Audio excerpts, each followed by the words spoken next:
Welcome to Meganet TV burning topic. Kerala పచ్చదనంతో కూడిన ఎంతో ప్రశాంతమైన రాష్ట్రం. అయితే ఇది ఒకప్పటి మాట. ఇప్పుడు జిహాదీ నెట్వర్క్, రాడికల్ గ్రూపులకు స్థావరంగా మారిందనే అనుమానం వ్యక్తమవుతుంది. దళితులను ఆర్థికంగా ఎదగాలనుకునే వారికి బ్రెయిన్ వాష్ చేసి వారిని ఇతర దేశాల ఉగ్రవాదులుగా మార్చడంలో ఈ గ్రూపులు యాక్టివ్గా పనిచేస్తున్నాయని నిఘా వర్గాలకు సమాచారం అందింది. అంతేకాదు, ఉన్నత విద్య చదువుకున్న వారిని సైతం మాయమాటలతో నమ్మించి దేశాలు దాటిస్తున్నారు. అసలు కేరళలో ఈ గ్రూపులు ఎలా పనిచేస్తున్నాయి, వీటి వలలో యువత ఎలా పడుతుంది, వీటిపై సిబిఐ, ఎన్ఐఏ ఎలాంటి నిఘా పెట్టాయి?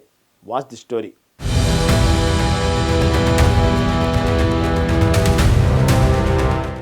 కేరళ ఒకప్పుడు శాంతి, సామాజిక చైతన్యానికి పేరుగాంచిన రాష్ట్రం. ఇప్పుడు ఐసిస్ ఖొరాసాన్ కు రిక్రూట్మెంట్ హబ్ గా మారింది.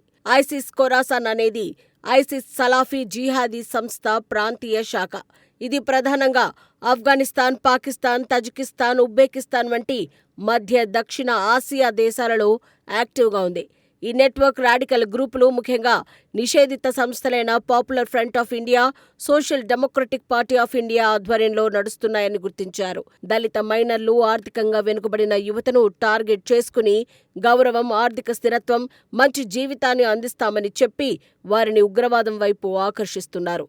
గల్ఫ్ ఫండింగ్తో నడిచే సలాఫీ సంస్థలు వీరి రిక్రూట్మెంట్కు సహకరిస్తున్నాయి. ఉచిత విద్య, ఆశ్రయం, స్టైఫండ్లు అంటూ మొదలుపెట్టి ఆ తర్వాత వారిని దారిలోకి తెచ్చుకుంటున్నారు.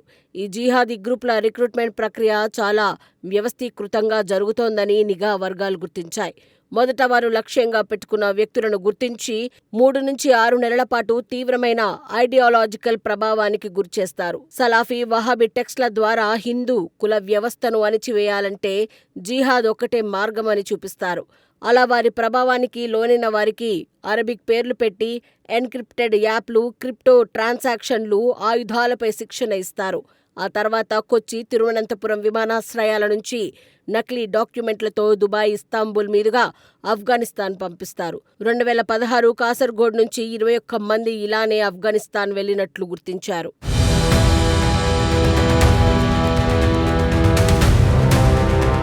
అలాగే గల్ఫ్ దేశాల నుంచి వచ్చే ఫండింగ్ ద్వారా కేరళలో కొన్ని రాడికల్ మసీదులు, మదరసాలు నడుస్తున్నాయని గుర్తించారు. ఇవి సలాఫీ, వహాబీ ఐడియాలజీని ప్రచారం చేస్తున్నాయని తేల్చారు. ఈ ఐడియాలజీతో సాంప్రదాయ ఇస్లాంను వ్యతిరేకిస్తూ జిహాద్ను గౌరవప్రదంగా చూపిస్తారు. ఖతార్లోని షేక్ అబ్దుల్ రజాక్ వంటి వారు మలయాళంలో ఛానల్స్ నడుపుతూ సలాఫీ ఐడియాలజీని వ్యాప్తి చేస్తున్నారని గుర్తించారు. అలాగే పిఎఫ్ఐ, ఎస్డిపిఐ వంటి సంస్థలు ఈ ఫండింగ్ను ఉపయోగించుకుని కేరళలో సేఫ్ హౌజ్లను నడుపుతున్నాయని కూడా తేల్చారు. ఇక్కడ యువతపై రాడికలైజ్ భావాలను రుద్దుతున్నట్లు గుర్తించారు. ఈ సంస్థలు కుల వివక్ష, ఆర్థిక కష్టాలను చూపించి దళిత యువతను టార్గెట్ చేస్తున్నాయి. ఉత్తరప్రదేశ్లోని ప్రయాగ్రాజ్లో ఇటీవల కొంతమందిని అరెస్ట్ చేయగా కొన్ని కీలక విషయాలు బయటపడ్డాయి. కేరళ నుంచి 50 మంది దళిత మైనర్లను విదేశాలకు తరలిస్తుండగా వారు పట్టుబడ్డారు. అప్పుడు రాడికల్ గ్రూపుల వ్యవహారం వెలుగులోకొచ్చింది.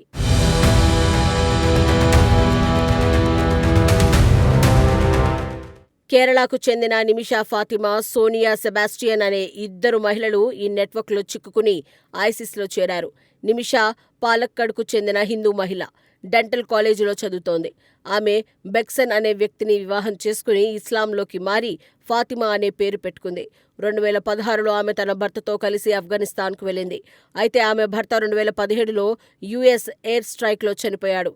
కానీ నిమిషా, ఆమె కూతురు ఆఫ్ఘనిస్తాన్లోనే ఉండిపోయారు. నిమిషా కూతురు ఇప్పుడు ఐసిస్ శిబిరాల్లో శిక్షణ పొందుతోందని చెప్తున్నారు. ఇక సోనియా సెబాస్టియన్ కథ కూడా ఇలాంటిదే.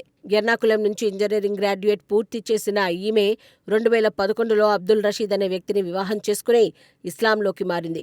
ఆ తర్వాత ఆయిషా అనే పేరు పెట్టుకుంది. ఆ తర్వాత పిఎఫ్ఐ సేఫ్ హౌజ్లో రాడికలైజ్ అయింది. 2016లో భర్తతో కలిసి ఆఫ్ఘనిస్తాన్కు వెళ్ళింది. 2015 రంజాన్లో వీళ్లు కాసర్గోడ్, పడన్నాలో రహస్యంగా జిహాద్ క్లాసులు నిర్వహించారని సమాచారం. 2019లో యుఎస్ డ్రోన్ స్ట్రైక్లో సోనియా చనిపోయింది. ఈ ఇద్దరూ కాసర్గోడ్ మాడ్యూల్లో భాగమని గుర్తించారు.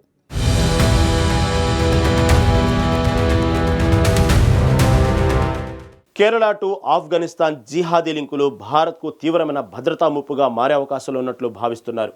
అందుకే సిబిఐ, ఎన్ఐఏ లాంటి ఏజెన్సీలు రాడికల్ నెట్వర్క్లపై నిఘా పెంచాయి.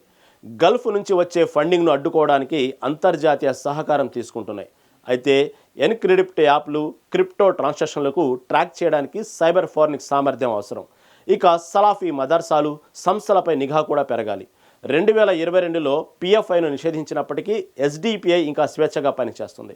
ఈ సంస్థలను కఠినంగా నియంత్రించాలి. దళితులు, ఆర్థికంగా వెనుకబడిన యువతకు విద్యా, ఉపాధి అవకాశాలు మెరుగుపరచడం ద్వారా రాడికలైజేషన్ తగ్గించుకోవచ్చు. అవగాహన కార్యక్రమాలు, సైబర్ దోస్తు వంటి పోర్టళ్ల ద్వారా ప్రజలను చైతన్యం చేయాలి. ఈ చర్యలు లేకపోతే ఈ నెట్వర్క్ మరింత విస్తరించి భారత యువత విదేశాల్లో జిహాదీలుగా మారే అవకాశం ఉంది.